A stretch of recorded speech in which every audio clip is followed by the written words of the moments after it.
Nous allons écouter la parole du Seigneur.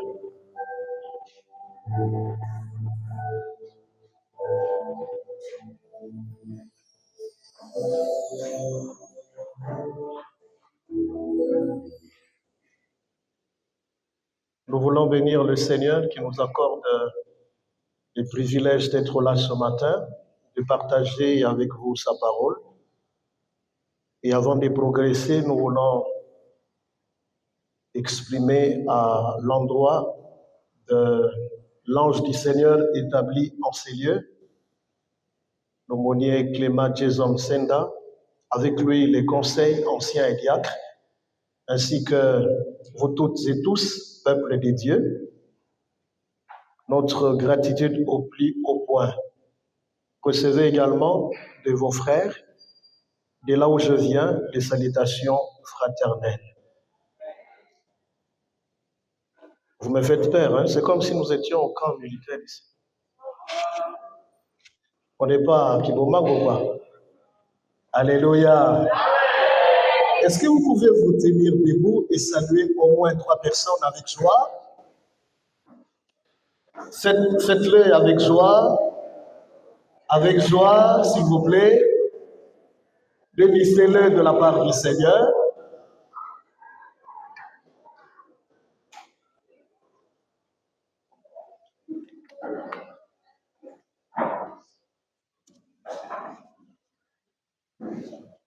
Gloire à l'Éternel, notre Dieu. Merci.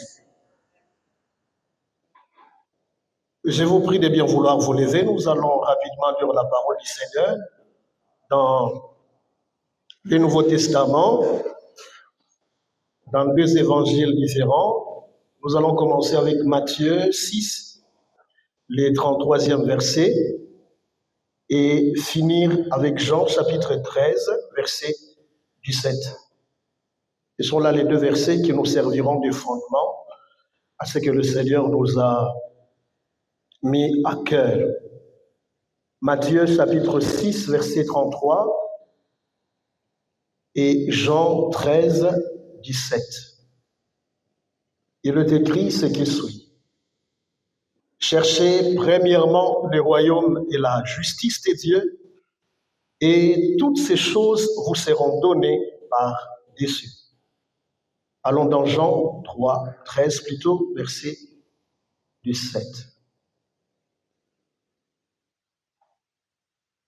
Si vous savez ces choses, vous êtes heureux pourvu que vous les pratiquiez. Est-ce que nous pouvons acclamer très fort la parole du Seigneur?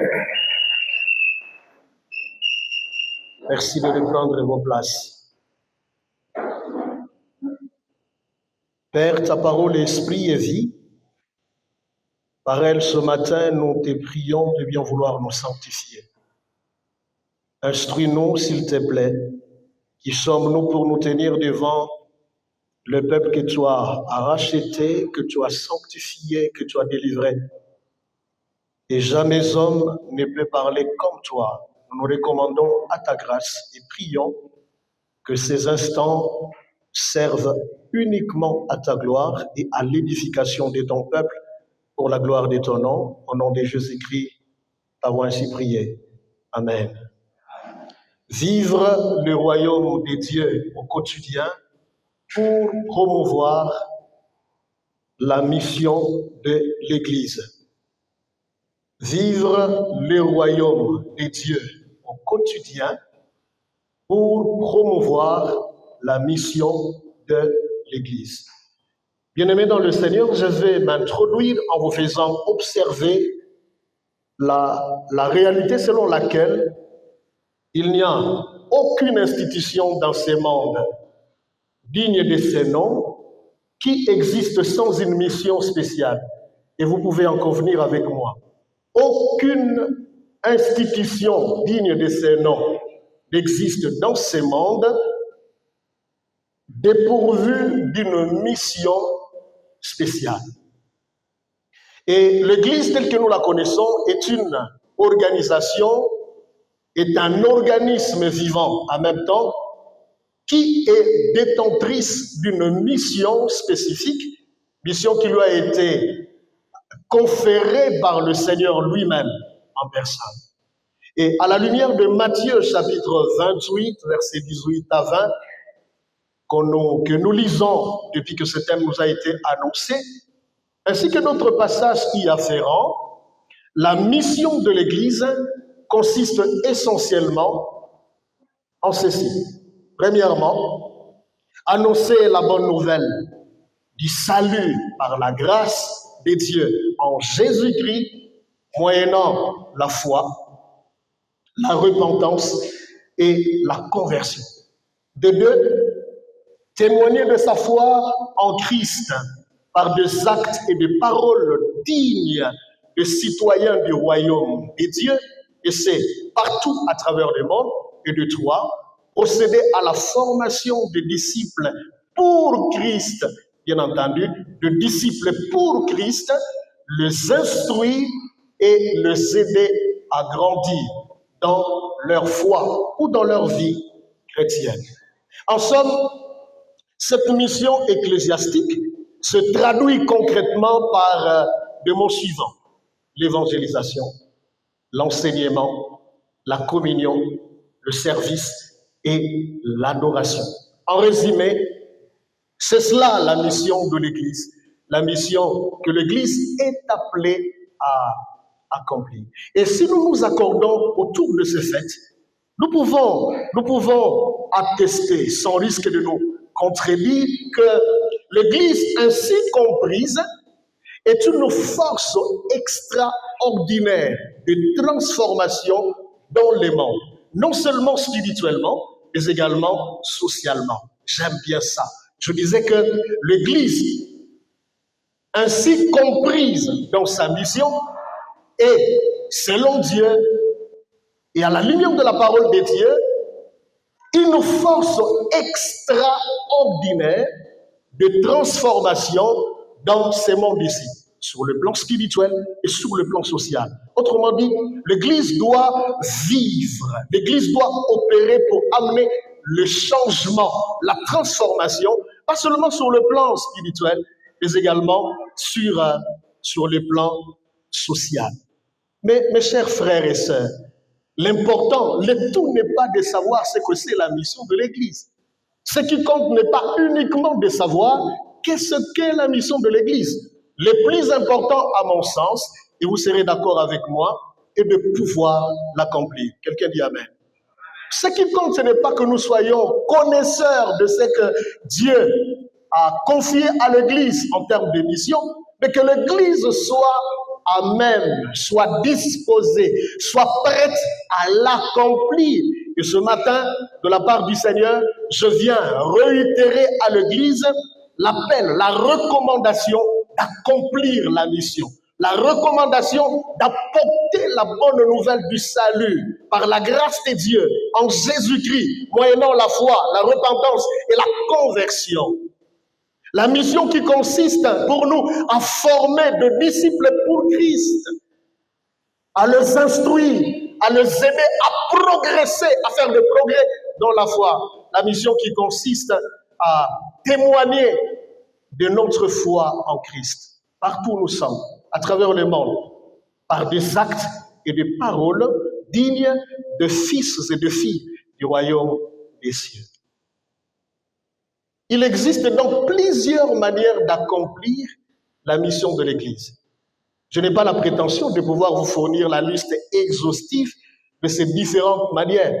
Mais ce matin, je voudrais tout simplement réfléchir avec vous sur vivre le royaume des cieux au quotidien comme étant une des moyens de vivre ou de promouvoir la mission de l'Église. Lorsque nous prenons l'engagement de vivre quotidiennement le royaume de Dieu, nous promouvons la mission de l'Église. Et donc, tout bien considérer, la question de savoir, d'une part, qu'est-ce que le royaume de Dieu? Que doit-on entendre par royaume de Dieu? Et comment peut-on le vivre au quotidien?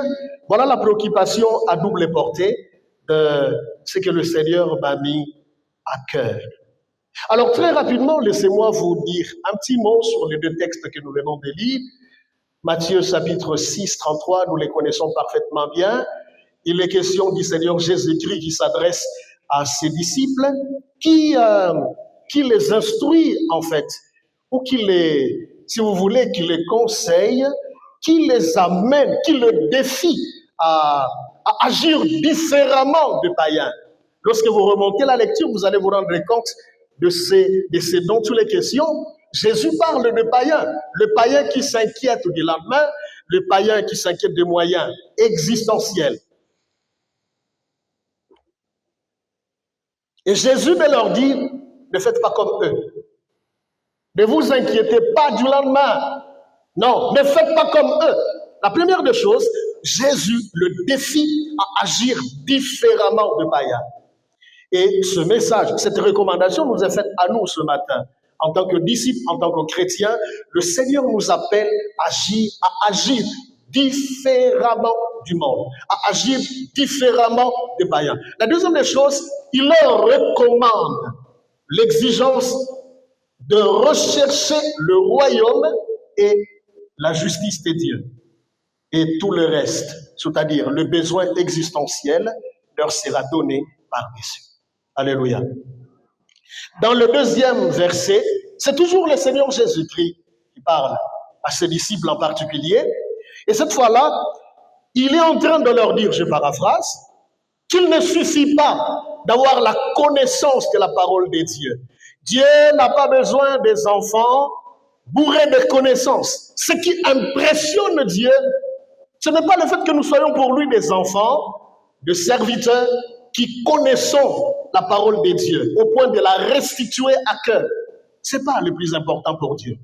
Ce qui compte pour lui, c'est que nous soyons disposés à la mettre en pratique. Alléluia. Est-ce que tu peux m'aider à dire à ton frère, à ta sœur, mets la parole de Dieu en pratique? Si vous connaissez ces choses, vous êtes heureux pourvu que vous le pratiquiez, pourvu que vous le mettiez en pratique. Et dans le lot de ces choses, il y a l'exigence d'accomplir la mission, l'exigence de vivre selon, de vivre le royaume de Dieu au quotidien. Alors, répondons à la question de savoir qu'est-ce que le royaume de Dieu. Si c'était un enseignement, je poserais la question à l'Assemblée et je serais curieux de recevoir autant de bonnes réponses. Parce que ce matin, je ne vous apporte pas des choses que vous ignorez, c'est des choses que vous connaissez. Le royaume de Dieu ou le royaume des cieux se rapporte à trois faits, trois choses. La première, au règne ou à la domination de l'Éternel Dieu sur toute la création. Lorsque la Bible parle du royaume de Dieu ou du royaume des cieux, il se rapporte à la domination ou au règne que l'Éternel Dieu exerce sur toute la création. Et c'est tant sur le plan spirituel que sur le plan physique. La bonne nouvelle ce matin à quelqu'un est que les dieux que tu es venu adorer ce matin, les dieux à qui tu appartiens, et les dieux qui règnent non seulement dans les cieux, mais sur la terre. Je croyais que tu étais là. Notre Dieu est un Dieu qui règne dans les cieux et sur la terre. C'est lui qui décide au ciel et qui décide sur la terre. La deuxième des choses, c'est que le royaume des cieux se rapporte à l'étendue du pouvoir de Dieu sur celles et ceux qui lui appartiennent. L'étendue du pouvoir de Dieu sur celles et ceux qui lui appartiennent. Et la troisième et dernière des choses, quand nous parlons du royaume des cieux, c'est que le royaume des dieux est tout simplement où se rapporte à la sphère du salut. La sphère du salut par la foi en Jésus-Christ en faveur de quiconque croit en lui. La sphère où son autorité est reconnue de manière incontestable. Sphère où sa volonté est pleinement accompli, la sphère où règne la justice, la paix et l'amour. J'aime bien ces trois mots.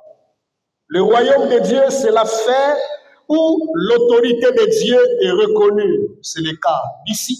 Nous reconnaissons l'autorité de Dieu. C'est le cas de nos vies en tant qu'enfants de Dieu, en tant que chrétiens, en tant que serviteurs de Dieu. Nous reconnaissons l'autorité de Dieu. C'est la sphère où sa volonté est pleinement accomplie. C'est la sphère où règne la justice, la paix et l'amour. Si nous comprenons ces choses, frères et sœurs, nous devons nous sentir défiés. Au milieu de nous doit régner la paix, la justice et l'amour. Est-ce que c'est le cas? À chacun de nous de répondre. Avant de progresser, je dois vous faire observer un fait. Lorsque la Bible parle du royaume des cieux ou du royaume des dieux, c'est que c'est une réalité qui se rapporte, une réalité, comment il faut le dire, une réalité du déjà et du pas encore. Le royaume de Dieu est une réalité du déjà. Le royaume de Dieu est une réalité du pas encore. Déjà, dans la mesure où Dieu, spirituellement, règne déjà dans nos cœurs. Est-ce qu'il y a quelqu'un en qui l'Éternel règne? J'aimerais le voir ce matin. J'aimerais le voir se lever et acclamer le roi des rois. Si tu es là, celui ou celle en qui Dieu règne en roi. Je doute, hein? Est-ce qu'il règne vraiment en tant que roi? Parce que les acclamations ici me disent que il n'est pas encore roi, il n'est pas encore roi. Hein? Jésus-Christ est roi de rois. Et il est Seigneur des seigneurs. Gloire à Dieu. Gloire au Seigneur. Déjà parce qu'il règne spirituellement dans nos cœurs. Il règne spirituellement dans nos familles. Il règne spirituellement dans l'Église. C'est lui qui est au centre. Tout ne tourne pas autour d'un individu. Tout tourne autour de Jésus-Christ et de Jésus-Christ seul. Nous ne sommes pas là pour un individu, qui qu'il soit. Nous sommes là pour Jésus-Christ et Jésus-Christ seul. Le salut n'est possible que par lui seul. La réconciliation n'est possible que par lui seul.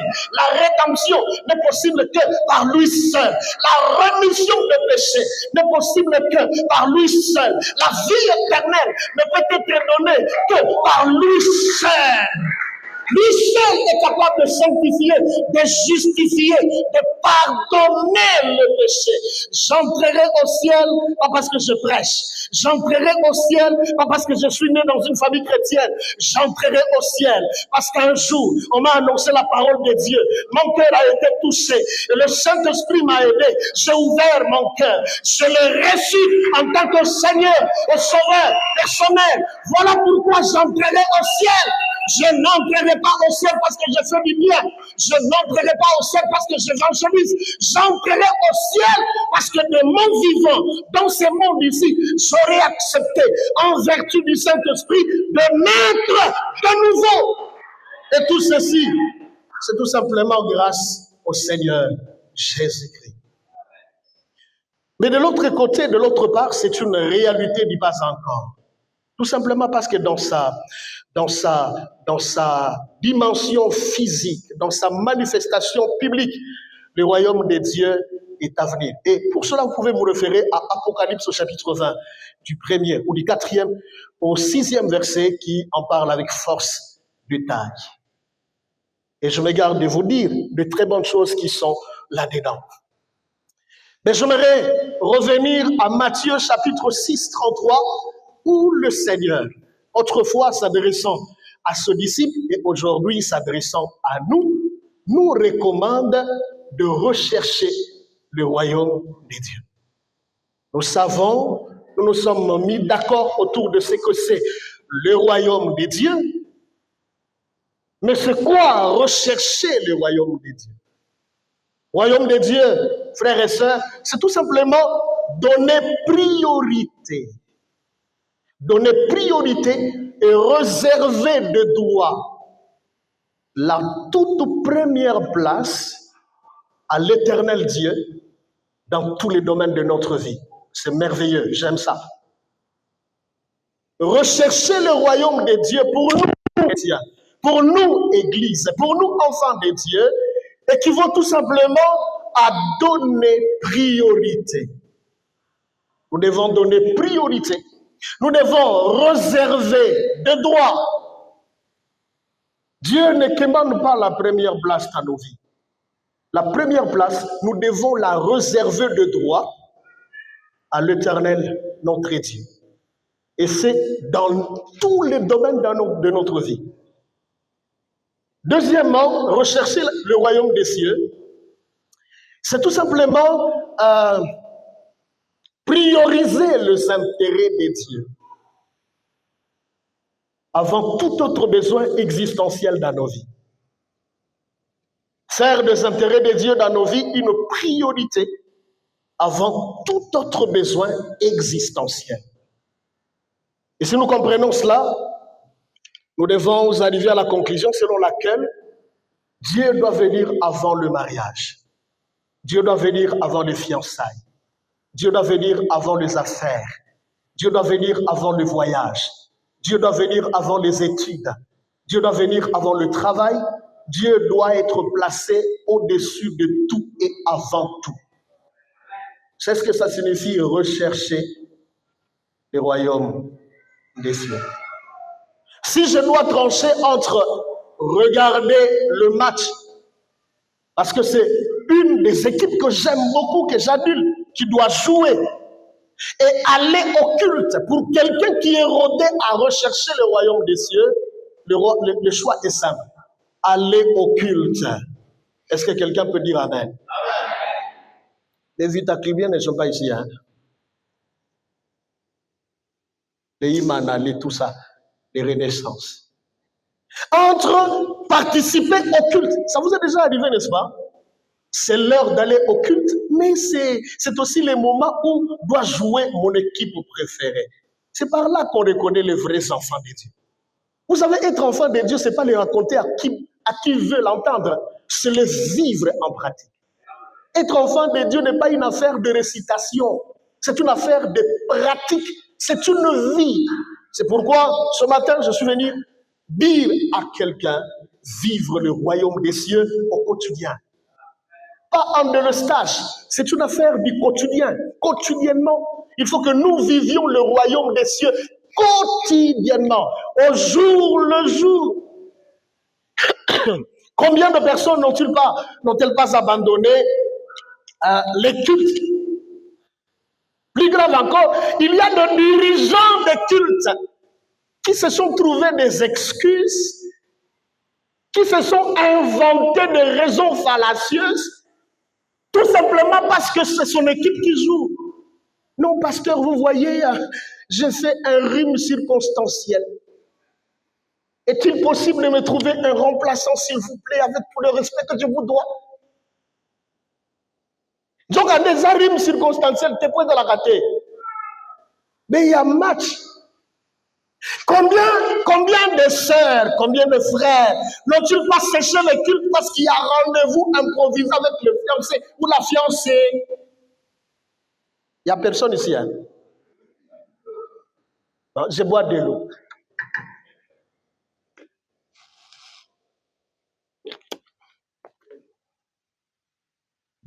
Combien d'entre nous n'avons-nous pas priorisé un rendez-vous important, c'est vrai, mais en sacrifiant un rendez-vous ultra important, hyper important, rendez-vous avec Dieu. Vous savez, la meilleure façon de vous approcher, de nous approcher de Dieu, est de considérer le culte comme étant un rendez-vous sacré avec Dieu. Si nous avons ça à l'esprit, nous nous garderons de nous présenter majestueusement dans la présence de Dieu, mais très en retard. Entre nous, si quelqu'un parmi nous a rendez-vous avec son excellence, le chef de l'État, le commandant suprême des forces armées de la police, quelqu'un a rendez-vous avec lui à 8 heures. Il se réveille à quelle heure? Ah, le bango bien. Non, j'aime les plus honnêtes. Ils ont dit 4 heures du matin. Mais les très très honnêtes ont dit à Olalate. Oui, même moi qui vous parle là, na Olalate. Donc, au boulet pensa boye, aussi les simboula, attaque chef qui quartier à Benguiziote. Mais cette fois-là, tu as rendez-vous avec le chef de l'État. Non, il y a quoi faire des insomnies, je vous assure. Naturellement, ça va venir. Il y a des joies qui bousculent tout dans le corps, qui changent les faisceaux horaires et tout ça. Donc, c'est normal, ce n'est pas un péché. Vous avez rendez-vous avec la plus haute autorité du pays et vous n'avez pas sommeil, ou vous vous arrangez pour vous réveiller très tôt le matin. Mais vous savez ce que nous infligeons à Dieu? Vous êtes témoin, non? Vous savez ce que nous faisons endurer à Dieu tous les jours. En semaine, n'en parlons pas. Raison qu'on nous a offert à Kinshasa embouteillage. Ça, c'est la raison passe partout. Raison passe partout, embouteillage. Non, le dimanche. Mais à quelle heure nous présentons-nous dans la maison de l'Éternel? S'il vous plaît, je le dis à notre honte. Si nous comprenons le culte comme étant un rendez-vous avec le Créateur de tout l'univers, nous prendrons les dispositions nécessaires pour ne pas être là en retard, mais être là à temps. Les imprévus, les aléas peuvent toujours intervenir, je comprends. Mais que ça soit une habitude, c'est un problème. Rechercher le royaume des cieux, c'est prioriser les intérêts de Dieu. Placer les intérêts de Dieu prioritairement avant tout besoin existentiel. Oui, je dois travailler, mais Dieu d'abord. Oui, je dois me marier, mais Dieu d'abord. Oui, je dois visiter mon fiancé, ma fiancée, mais Dieu d'abord. Oui, je dois voyager, mais Dieu d'abord. Oui, il faut que je fasse des affaires, je dois vendre, mais Dieu d'abord. Dieu d'abord. Que Dieu trouve d'abord son compte. Que la gloire de Dieu soit d'abord garantie. Le reste après. Ça, c'est rechercher d'abord le royaume des cieux et la justice. Mais par la justice, comme vous le savez, la justice est un concept double. Il est question à la fois de la justice de Dieu, la justice de Christ, mais également de la justice pratique. La justice de Christ nous est attribuée à cause de ce que Christ a accompli sur la croix de Golgotha. Lorsque Dieu te regarde, pourvu que tu sois réellement né de nouveau, il te voit juste devant lui, il te voit saint devant lui, à cause de la mort expiatoire et rédemptrice de Jésus-Christ. Donc les saints ne sont pas chez les voisins seulement, les saints sont ici et vous êtes le saint de Dieu. Ça, c'est la justice qui nous a été attribuée. Mais la justice, un autre volet de la justice, c'est la justice pratique. Celle-ci relève de notre responsabilité. C'est nous qui devons en prendre l'initiative. Et en pratique, elle consiste tout simplement à vivre toutes nos relations avec Dieu et avec nos semblables sur fond de l'amour, de la vérité et de la droiture. Ça, c'est la justice pratique. Vous êtes juste dans la mesure où vos relations avec Dieu, vos relations avec vos semblables, relations avec ceux que vous dirigez dans votre entreprise, relations avec vos autorités sont caractérisées par la droiture. Faire ce qui est droit, c'est-à-dire ce qui est correct. Lorsque tu gères les gens, ce n'est pas juste, ce n'est pas correct de leur priver, de le priver de leur salaire. C'est pas juste. Lorsque vous travaillez quelque part, ce n'est pas juste de détourner le denier public. C'est pas juste. C'est pas juste de prier le dimanche et de détourner en semaine. C'est pas juste. C'est hypothéquer l'avenir des générations futures quand on détourne comme ça. Curieusement, c'est que même les détourneurs sont dans les églises. Et ça, c'est le plus choquant. C'est le plus révoltant. Est-ce que nous comprenons ce que nous venons faire dans la maison du Seigneur? Comprenons-nous ce que nous venons faire dans la maison du Seigneur? Le problème n'est pas là, le problème est dans la pratique. Voilà pourquoi le Seigneur dit, vous êtes heureux, vous qui connaissez ces choses. D'abord, vous devez connaître. Mais le tout ne se limite pas là. Jésus dit, pourvu que vous le mettiez en pratique. Je vais rapidement nous donner, avant de finir, avant que nous ne puissions prier, 3 secrets à même de nous permettre de vivre le royaume des cieux ou le royaume des dieux au quotidien. Puisque nous savons ce que c'est le royaume des dieux, c'est que c'est rechercher le royaume des dieux. Comment alors le vivre au quotidien?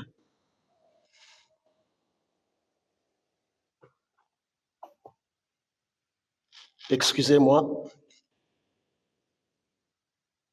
Le premier secret est de ne pas s'appuyer sur les capacités humaines. Ne pas s'appuyer sur les capacités humaines, mais plutôt sur les ressources spirituelles que le Saint-Esprit, dont le Saint-Esprit est la source éternelle, intarissable et inépuisable. Le premier secret que Dieu m'a mis à cœur et que je partage avec vous, très estimés frères et sœurs, est de ne pas nous appuyer sur nos capacités humaines, sur les capacités humaines, mais plutôt que de nous appuyer sur les capacités humaines, nous appuyer sur les ressources spirituelles dont le Saint-Esprit est la source. Le Saint-Esprit ici est peint comme la source éternelle, la source inépuisable, la source intarissable. C'est-à-dire que vous pouvez en être approvisionné et ressourcé. La source ne tarira jamais. Bien-aimés dans le Seigneur, vivre le royaume de Dieu au quotidien ne peut être possible sans l'intervention du Saint-Esprit, sans la connexion au Saint-Esprit et sans la prise en charge par le Saint-Esprit. Il est impossible de vivre le royaume de Dieu au quotidien. Vous ne pouvez pas vivre le royaume de Dieu quotidiennement s'il n'existe pas une connexion et une prise en charge assurée par le Saint-Esprit. C'est impossible. Vous pouvez vous débrouiller, mais vous n'y parviendrez pas par vous-même. C'est impossible. Voilà pourquoi je nous encourage à ne pas nous appuyer sur nos capacités physiques, mais plutôt à nous reposer sur les ressources spirituelles que le Saint-Esprit produit. Pourquoi? Tout simplement parce que, comme vous le savez, le Saint-Esprit est cette personne divine d'une valeur inestimable, qui joue un rôle fondamental dans nos vies en tant que chrétiens, mais aussi au sein de l'Église. Tenez, c'est le Saint-Esprit qui régénère, c'est le Saint-Esprit qui baptise, c'est le Saint-Esprit qui oint, c'est le Saint-Esprit qui qualifie, c'est le Saint-Esprit qui distribue souverainement les dons spirituels, c'est le Saint-Esprit qui appelle au ministère, c'est le Saint-Esprit qui établit, c'est le Saint-Esprit qui produit le fruit de l'Esprit, et c'est le Saint-Esprit, passant par la nature de Dieu en nous, qui nous rend capables de vivre à la manière de Dieu. Je le répète, il n'y a que le Saint-Esprit qui peut te rendre, toi et moi, capables de vivre à la manière de Dieu. Tu veux vivre à la manière de Dieu et non pas à la manière des hommes.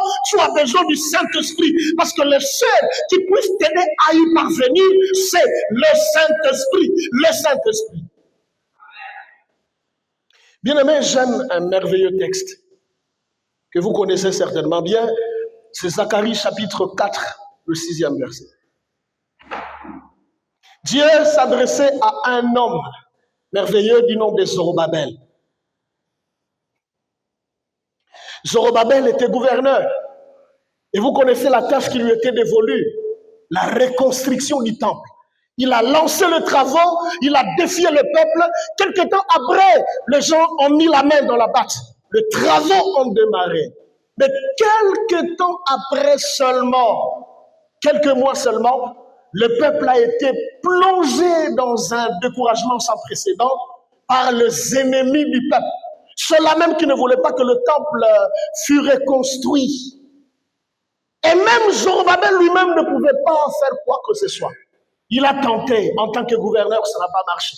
Jusqu'à ce que Dieu lui a parlé. Et c'est donc ce verset ici. La parole de l'Éternel lui a été adressée en disant, ce n'est ni par la puissance, ni par la force, mais par mon esprit, dit l'Éternel.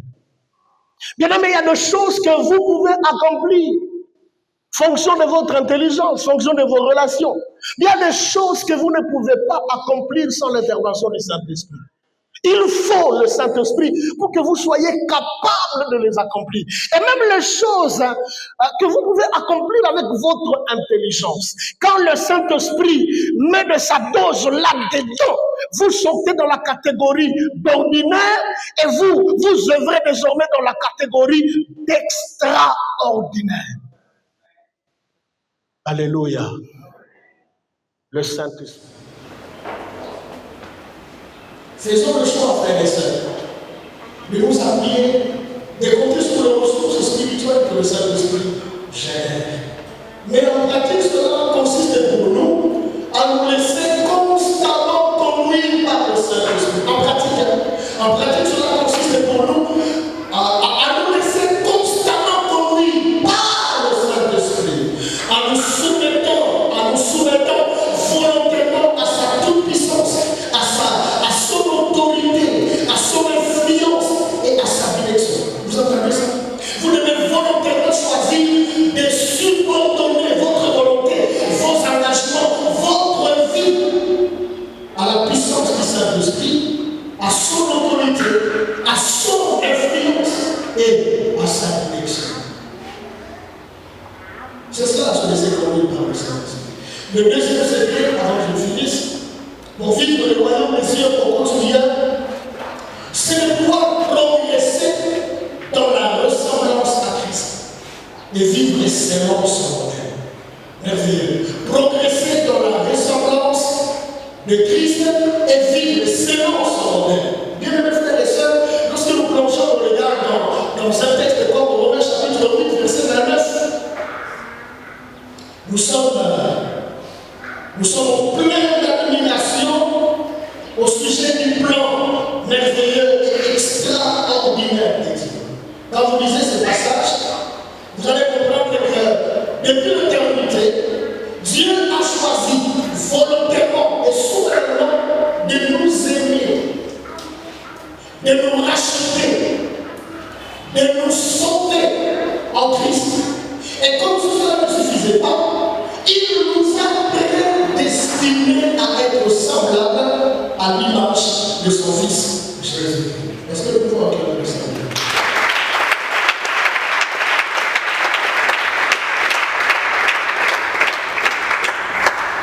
Ce texte nous parle du projet de Dieu. Et ce projet a été conçu dans l'éternité. Et dans cette éternité, personne parmi nous ici n'existait. Et même le monde lui-même n'existait pas encore. Mais dans l'éternité, Dieu a décidé, dans sa souveraineté, sans être contraint par qui que ce soit ou par quoi que ce soit, il a pris la décision de t'aimer. Alléluia. Quelqu'un comprend ça? Je m'en fous de savoir qui t'aime, qui ne t'aime pas. Je m'en fous de savoir qui t'apprécie, qui ne t'apprécie pas. Mais je me contente de te dire que depuis l'éternité, Dieu a fait le choix de t'aimer tel que tu es. Il a fait le choix de te racheter. Il a fait le choix de mettre fin à la domination du diable de Satan dans ta vie. C'est pourquoi tel que tu es là, tu n'es plus sous la domination du monde de ténèbres. Parce que Jésus-Christ a été l'instrument à travers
par l'expression ressembler à Christ.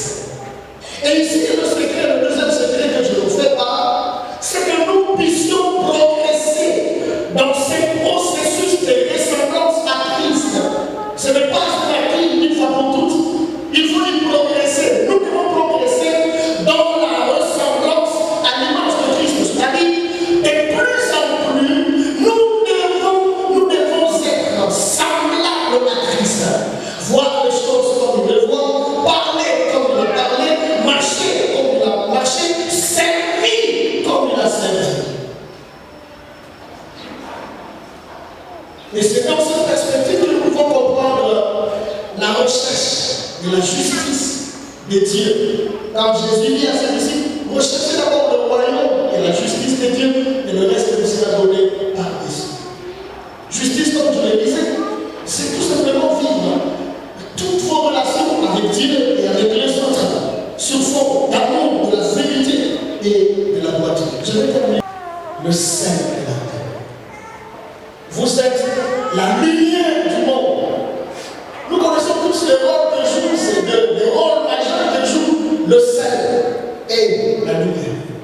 En tant que sel, et à l'instar du sel qui a pour mandat de donner l'humour, de la saveur à la nourriture, mais également d'empêcher la corruption dans la nourriture ou de la nourriture, à l'instar du sel, nous sommes appelés à freiner et à résister à la décadence ainsi qu'à la corruption de la morale que nous vivons dans le monde, que nous vivons dans nos sociétés. Nous devons y résister et nous devons, si possibilité il y a, la freiner. Mais les deux, en tant que séparateurs, nous devons influencer positivement notre environnement, influencer positivement notre société, notre entreprise, là où le Seigneur nous place. Et c'est par des actions qui soient positives. Et en tant que lumière, nous avons mandat de rayonner, de briller en reflétant Jésus-Christ qui est la lumière du monde, en connectant les gens à lui, à travers l'évangélisation, l'annonce de la bonne nouvelle. Parce que seul Jésus-Christ a le pouvoir de transformer des vies. Jésus-Christ seul est capable de créer l'amour, là où règne la haine. Lui seul est capable d'apporter la paix, là où régnait autrefois l'hostilité. Lui seul est capable d'apporter l'espoir, là où régnait le désespoir. Bien-aimés dans le Seigneur, la mission de l'Église requiert notre engagement à toutes et à tous. La mission de l'Église implique notre engagement, notre implication. Et nous sommes tenus par le Seigneur à l'accomplir. Et une des manières d'accomplir la mission que Dieu a conférée à l'Église est de pouvoir vivre continuellement le royaume